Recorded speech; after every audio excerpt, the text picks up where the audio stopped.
clockwise 2.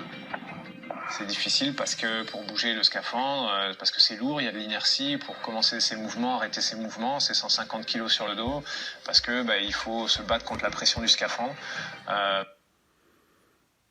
On dirait Maxime Nicole qui nous explique ce que c'est que d'être un gilet jaune, hein, franchement.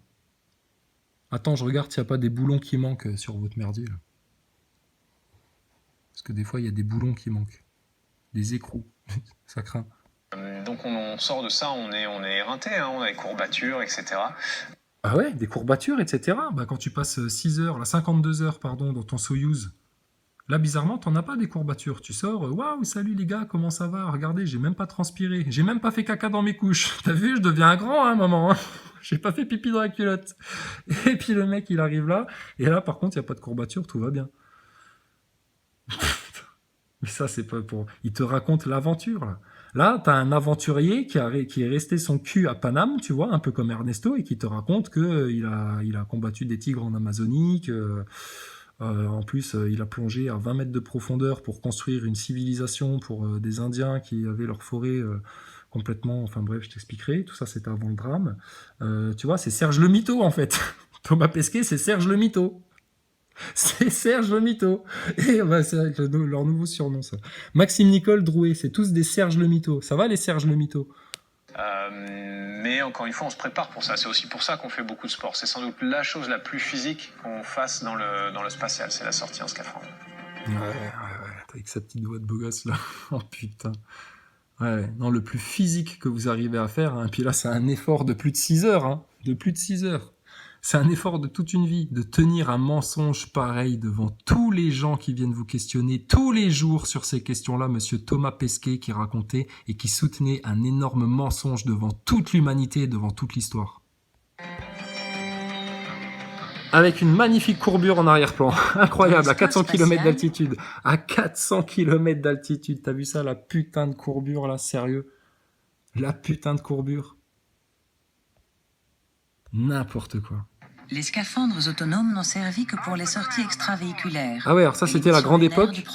Regarde, ça c'était la grande époque où les mecs ils jouaient au golf sur la Lune et tout, tu sais, les couches pleines. Hein. Ouais, on va faire de la Jeep maintenant. Regardez, c'est comme une colonie de vacances la Lune. Donnez de l'argent pour les futures missions Apollo et à la NASA. Donnez des milliards les gens. Ouais, on adore l'espace, c'est formidable. Tu penses, les mecs qui te dirigent dans les coulisses là, la franc-maçonnerie, les sionistes, etc. Ils ont cautionné ça. Ils se sont dit, regarde les gens, putain, Hitler aurait pas fait mieux. Hein. On leur a raconté une histoire de spatial, etc. Et puis regarde, les gens, ils adorent, ils en redemandent, ils payent même des tickets pour aller voir des films au cinéma sur l'espace. Et en fait, au final, ça rapporte du fric. Les gens regardent, hop, on les tient bien dans le... Hein, t'as vu ça? On était malins, hein, Walt Disney et puis Van Braun, là. Bien vu, les gars. Hein. Apollo. Les scaphandres pesaient alors 90 kilos.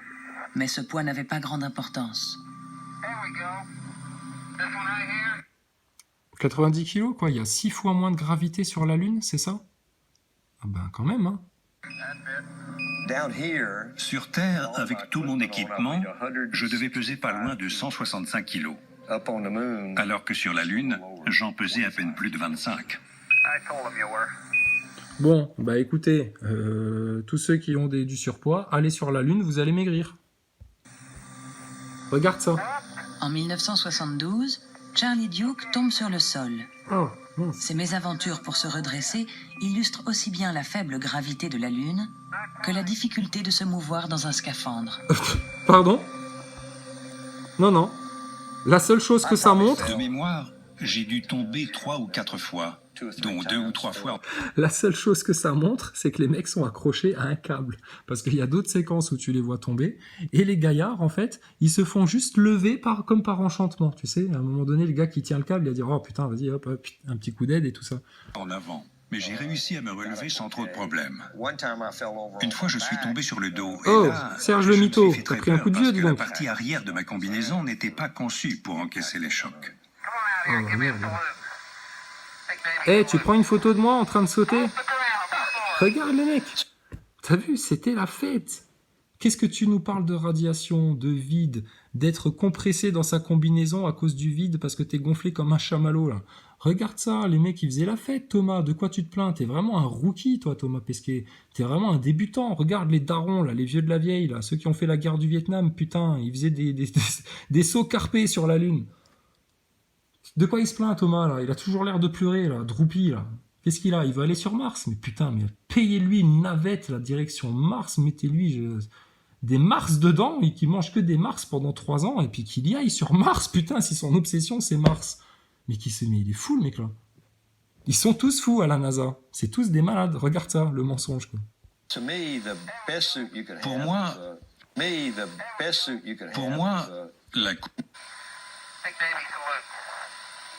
Le truc bizarre, c'est que par contre, la poussière dans ces godasses, là, quand il lève de la poussière, elle tombe pas au ralenti, elle. T'as vu ça? 2 fois. Pour moi, la combinaison spatiale idéale s'apparenterait à un gant qui vous maintiendrait tout le corps. Un peu comme une grosse chaussette, si vous voulez. Voilà, une grosse chaussette, tout à fait. Ouais, voilà, c'est un peu ce que t'es, papy, hein. Une grosse chaussette, hein. Dis donc. Puis t'as fait caca dans ta grosse chaussette, toi, hein, Pépé, hein. Bande de vieux menteurs, hein. Les vieux ripoux de l'espace. Ah, voilà, tranquille, quoi. Easy, l'espace. Regarde comme c'est beau, la Terre, regarde. Même quand on construit des grosses villes dessus, regarde comme ça reste beau. Quelques arbres, la neige, le ciel, etc. Qu'est-ce qu'ils vont chercher ailleurs? Ça, c'est comme tous ceux qui vont chercher la spiritualité, l'éveil spirituel.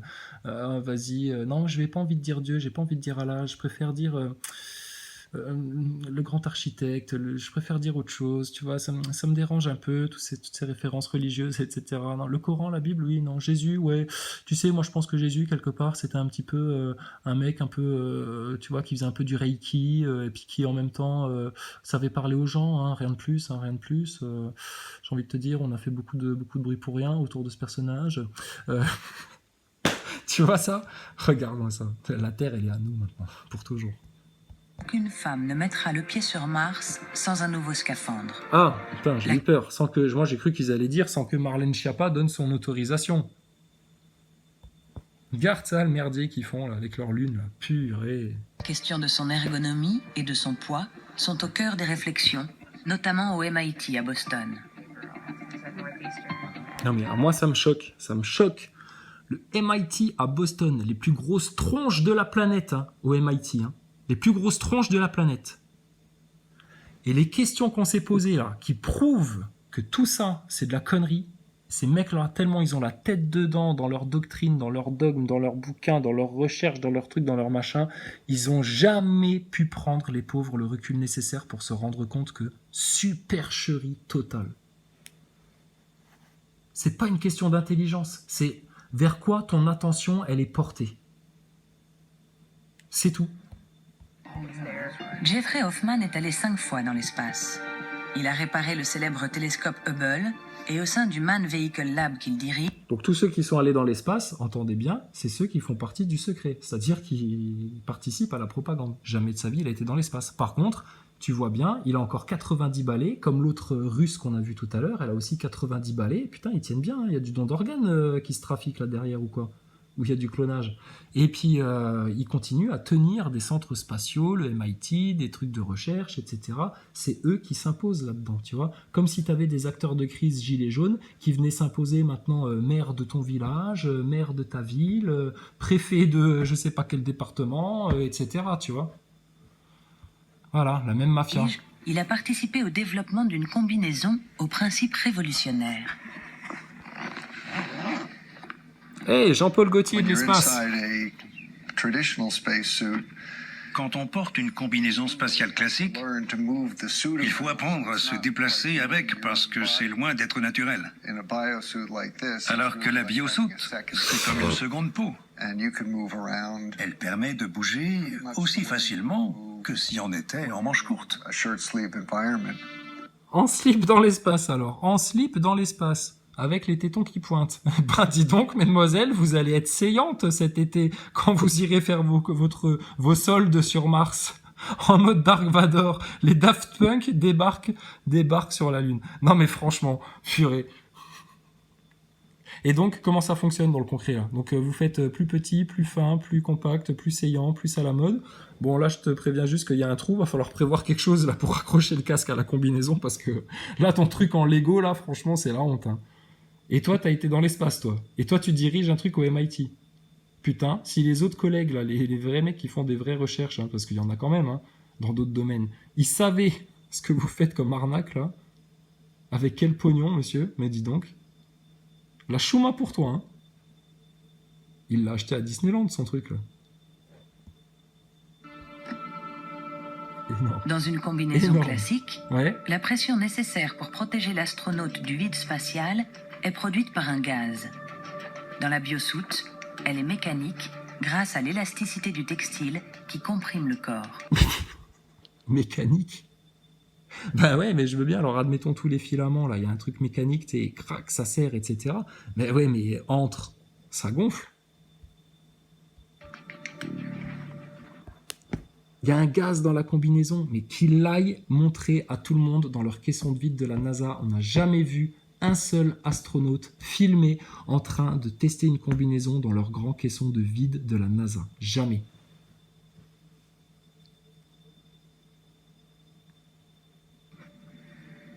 Maintenant, imaginez que votre combinaison spatiale classique soit percée. Si vous avez un trou ici, le gaz contenu à l'intérieur va s'échapper. Alors que si vous faites un trou dans une biosoute, comme tout est élastique, elle va continuer à comprimer votre bras. Il suffira de prendre un autre morceau d'élastique, Du scotch, donc. d'envelopper le trou avec, Tranquille. et la fuite soit colmatée. Mais putain, tranquille dans le vide. Mais bien sûr. Mais bien sûr. Putain. Ouais, mais en attendant, il s'est juste fait perforer le bras par une mini comète, alors, hein, en attendant. Et puis, comme dans les films, hop, t'arraches un bout de tissu, comme ça, de ta chemise dégueulasse, et puis tu t'enroules ça, et puis même pas d'infection, rien du tout, tout va bien, et puis t'inquiète, ça va s'arrêter de saigner, tu sais. Putain. Allez, vas-y, mets un chiffon dessus, ouais. Un chiffon jaune. Et vous pouvez y aller. Eh ben voilà. En Le matière de téléachat. sécurité, Le la téléachat de biosoute l'espace. présente vraiment de gros avantages par Oh, bah, rapport tu à un m'étonnes. scaphandre classique. Ah bah tu m'étonnes. Putain, mais c'est énormissime ce qu'ils servent à la population mondiale avec leurs conneries là. Incroyable. Putain, alors eux par contre ils sont dans le département des branleurs. Hein. Putain, si leur boss c'est ce mec-là... On arrive bien à simuler le mouvement de la jambe, et au niveau du genou, c'est plus difficile. La biosoute est encore un pari sur l'avenir. Et le Man Vehicle Lab travaille donc aussi avec la NASA sur des scaphandres de conception plus classique. Ah, vas-y, ils vont venir à des trucs rigides peut-être. Ah ben voilà. Connor Cullinan Ça, c'est déjà développe plus ainsi la cohérent, Mark ça. III, l'un des deux modèles choisis par l'agence spatiale américaine. Ah oui, là ça devient plus cohérent, bien sûr, avec des coques, des parties solides, etc. Bah là, bien sûr, là on va plus y croire. Là c'est beaucoup plus cohérent, c'est ce qu'il faudrait, un scaphandre, un truc dur, putain, pour résister au vide. Mais tu vas voir qu'ils vont te sortir les combinaisons. C'est juste des designers, comme des designers de bagnole en fait, ces mecs-là. Donc ils vont te sortir une nouvelle combinaison, tu vois, plus solide, etc. Et plus personne se demandera même, mais comment ils faisaient dans les années 60 avec leur truc où ils y allaient juste... en slip, là, dans leur truc en tissu. Le vide. Il y avait des gaz déjà, mais avec quel gaz tu résistes au vide? Des trucs biogaz. Mais même quoi? Alors tu contrains ta combinaison, etc. Il y a un trou dedans. Bah oui, mais il y a un trou dedans. Il y a tout qui s'échappe. Quoi. Tout l'oxygène, les gaz, etc. Vu que c'est du vide autour. Et puis tu vas faire quoi? Tu vas mettre un morceau de scotch? Ah ouais, c'est vachement hermétique ça, bien sûr. Mets un sparadrap même sur le trou. Mets un sparadrap. Il étudie leur mobilité, leur facilité. Ouais. Donc ça, c'est comme quand on avait dit, mais pourquoi ils n'ont pas des tablettes dans la station spatiale plutôt que d'avoir plein de PC portables, tous allumés, etc., avec l'énergie que ça consomme, avec la chaleur que ça produit, etc. Et puis à un moment donné, tiens, ils ont mis des tablettes dans la station. Et puis là, maintenant que leur combinaison, effectivement, ça pose problème et qu'on finit par se rendre compte, alors là, ils vont te sortir les combinaisons en dur, tu vois, donc ils commencent un peu par la coque centrale et tout, puis bientôt ils vont te mettre les bras, tu vois, et puis ils vont te dire, non, mais elles ont toujours été comme ça, les combinaisons, comme Iron Man. Bah oui, c'est du vide, on peut pas se permettre d'y aller en slip avec du tissu autour, hein. On n'est pas en train de faire du camping sous des tentes quechua. Hein. D'utilisation pour que les astronautes ne soient pas aussi contraints qu'aujourd'hui dans leur scaphandre. Ici, vous pouvez voir que j'exécute des mouvements de flexion et d'extension. Flexion, C'est très extension. important de bien Ouais, c'est bien important de maîtriser la flexion et l'extension du bâton, monsieur Duss. Mais sur la Lune, tes mecs, ils en faisaient déjà hein, des flexions et des extensions. Regarde, ils faisaient des petites pirouettes là. Ils tombaient par terre, les mecs, hop, ils se relevaient à genoux et tout. Avec le harnais, ils se relèvent tout seuls. maîtriser ça. Parce que quand Bill, il faudra pouvoir se déplacer facilement et se mettre à genoux pour ramasser des roches. Voilà, il faudra faire ceci, il faudra faire cela, faudra croire à toutes ces conneries-là, il faudra payer pour ça. Et puis il faudra dire à Macron, on ferme notre gueule les gilets jaunes. Puis il faudra dire aux acteurs de crise aussi, on va pas vous dénoncer parce qu'on a tellement peur de diviser le mouvement, alors que c'est eux-mêmes qui le divisent. Faudra. Non, le présent maintenant. Dans le présent, c'est que tout ça, c'est une arnaque, c'est tout. Pour l'instant, ce scaphandre est le plus... La télé-réalité, c'est une arnaque, on est d'accord. Pourtant, regarde, il y a des cadreurs, il y a des caméramans, il y a des preneurs de son, il y a des pétasses qui passent dedans, il y a des bobeuses qui passent dedans, il y a tout ce que tu veux. Il y a des mecs qui écrivent même des revues pour raconter les histoires de Pamela et puis Jefferson. Et puis, il y a aussi des connards qui ont des émissions de télé où ils racontent « Ah, la télé-réalité, ceci, cela, etc. » C'est les mêmes qui ont parlé de gilets jaunes pendant des mois, hein, Cyril Hanouna et compagnie. Avancer sur le plan de la mise en œuvre. Mais il n'y a pas de temps à perdre. Si on envisage une mission sur Mars autour de 2030... Bon, ça c'est quoi? C'est pas un mec qui est dans le complot, etc. Non, c'est un mec qui a développé une société, qui a trouvé des fonds pour ça, parce que ils ont du pognon hein, pour encourager les mecs qui y croient comme ça. T'y crois à l'espace? Tu crois qu'on va aller sur Mars? Ouais. Tu veux développer des combinaisons pour l'espace et tout? T'as des bonnes idées et tout? Tu penses à tout? Tu vas nous faire le truc dans le détail comme si on était dans un super film hollywoodien et tout. Vas-y mec, on va te filer du pognon, puis tu vas nous le faire. Puis voilà, c'est tout. On a encore beaucoup de progrès à faire pour livrer une combinaison parfaitement adaptée. Mais à un moment donné, ces mecs-là, ils finissent quand même par tomber sur des problématiques où ils se disent, mais comment ils ont fait avant, putain? Ou alors les gars, ils sont tellement, tu vois, c'est l'endoctrinement ça qui fait ça. Ils passent à côté de petits points de détail tout simples qui, par pur bon sens, leur prouveraient que tout ça, c'est une arnaque à la base. Dans la perspective de cette échéance et des explorations futures, la NASA, comme les autres acteurs du monde spatial, réfléchit au-delà du scaphandre en lui-même et pense à la manière de l'unir. Il y en a un du monde hein, qui se fait avoir avec ce truc-là. Vous vous rendez compte hein? C'est pour ça que quand tu lèves le voile là-dessus, mais il y a des gens, ils comprennent pas, ils bug. À un robot. Car le robot est l'avenir de l'action humaine dans l'espace. Eh ben alors, qu'est-ce que vous vous faites chier à faire des scaphandres? Pas besoin d'humains. Automatisation, vous avez bien automatisé les systèmes de production, quitte à créer des milliers de chômeurs là au long de l'histoire. Mais automatisez votre histoire de spatial. Des robots, des drones, des trucs automatiques, machin, etc. Et puis les humains sur Terre. Qu'est-ce qu'on en a à foutre de ça? Mais surtout que c'est une arnaque tout ça, nous on le sait, donc on va pas. Donc si maintenant vous vous mettez à développer des robots pour aller dans l'espace et puis nous faire la guerre des étoiles là dans 30 ans, non, non, stop maintenant, on arrête le délire là. Robonaut est le premier exemple de cette démarche. On dirait XOR. Robonaut est déjà dans l'ISS, mais toujours en test. Lors de sa mission. Voilà, ça c'est quand un astronaute comprend qu'il n'a aucun avenir sur le marché du travail. C'est fini Thomas, regarde, t'es déjà remplacé. Tu vois, c'était bien la peine de faire l'acteur de crise au sein de cette fausse station spatiale, de ce gros canular qui a été vendu à l'humanité, puisque de toute façon, regarde, ils ont prévu de tous nous remplacer par une technologie, là, la haute élite. Et même toi, connard de Thomas Pesquet qui a fait l'acteur-naute. Même toi. Et toi, t'as joué pour eux, pour les mondialistes ? De la même manière que Maxime Nicole, il a joué le jeu des mondialistes en acceptant de manipuler tout le mouvement gilet jaune pour l'amener dans des impasses avec son copain Drouet, monsieur Alma de la franc-maçonnerie, monsieur Rodriguez le borgne pécunier, et Boulot, le maître des phrases complexes. Mais regardez pourquoi vous allez être remplacés les humains, putain, si vous continuez à servir vos maîtres. Terminator, là, ouais. Terminus du train du mensonge, là, surtout. Thomas l'a rencontré. Hey, il est sympa alors sa consommation d'énergie. Réparer des câbles défectueux. Non. Rectification. Parce que là, vous nous le montrez pas en train de réparer des câbles défectueux ou en train de faire des travaux. Vous nous le montrez dans des mises en scène homme-robot. Puis là, ils lui ont dit, Thomas, prends un air grave, s'il te plaît. Faut que les humains comprennent quand même ce qu'on est en train de leur faire avec ce genre d'arnaque. Lors de sa mission, Thomas l'a rencontré. Et puis là, regarde le commentaire. Thomas l'a rencontré. Mais c'est une personne, il a une identité juridique et légale, ce mec-là. Il a un homme de paille, lui, au moins, pour se faire un peu niquer par l'administration, ou il paye pas d'impôts et il est tranquille, le mec-là. T'es qui, toi? Oh, astronaute, on te parle. T'as une bouche pour parler, toi? T'es qui, toi? Bon, en tout cas, lui, il bouchera pas les toilettes hein, quand il sera dans la station. Ah, les gars, on s'amuse. Hein. Donc, tu l'as rencontré? Bon. Puis vous avez fait quoi avec? Vous l'avez mis dans une position rigolote comme ça? Levez-lui les bras. Ouais. Thomas, mets-toi comme ça. Non, mais t'appuies pas autant sur les câbles. Ça se voit, putain, quand tu t'assois dans le harnais. T'es con, quoi. Bon, toi, reste debout. C'est bien, parfait. Ok, tournez-lui la tête un petit peu. Peggy, tourne-lui la tête un petit peu, qu'il ait l'air de rire comme ça.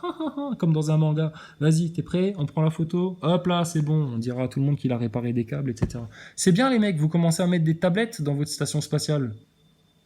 Vous commencez à comprendre. Alors là, ils sont forts. Tu sais, ils les mettent d'abord sur l'ordinateur. Comme ça, au départ, oui, on avait des ordinateurs, mais aussi des tablettes. Hein. Oui, bien sûr. Puis bientôt, les ordinateurs, ils vont disparaître. Ça va être l'effet Mandela. Hop, rien dans les manches, rien dans la barbe. T'as vu ça? Blablabla. Ni vu ni connu. Et il y a toujours eu des tablettes dans la station. Ah ben bien sûr. Puis bientôt, on aura toujours eu des combinaisons spatiales en dur. Ah bah oui, bah bien sûr. Vous êtes foutus, les menteurs. Sa consommation d'énergie, réparer des câbles défectueux. Ce robot humanoïde a été imaginé il y a... Bon, qu'est-ce qu'ils font en fait là? Bah, ils financent les progrès de la robotique hein, pour un jour sur Terre. Ça, par contre, un jour, ils ont prévu de l'appliquer sur Terre, hein, le Terminator Day. Là. Donc voilà le fric de l'espace où il va. Dans toutes ces technologies qui vont servir à accomplir le plan là, mondialiste et puis à asservir l'humanité toujours un peu plus au transhumanisme. À 20 ans. Son rôle est d'assister un jour les astronautes dans l'ISS et à l'extérieur de la station, dans le vide spatial. Ouais, le robot d'abord il t'assiste, hein, après il insiste, et puis après il te remplace. T'inquiète pas. Ça, l'humanité qui va vers ce cap-là, elle est perdue. Perdue dans des labyrinthes de mensonges, d'ego, de vices, d'ultra-technologie qui va pousser l'humanité à sa propre perte. Tout ça, c'est le plan du Shaitan qui se met en œuvre en face de nous depuis des années, depuis des siècles, depuis des décennies. Et puis bah là, maintenant, ça va se terminer plutôt que prévu.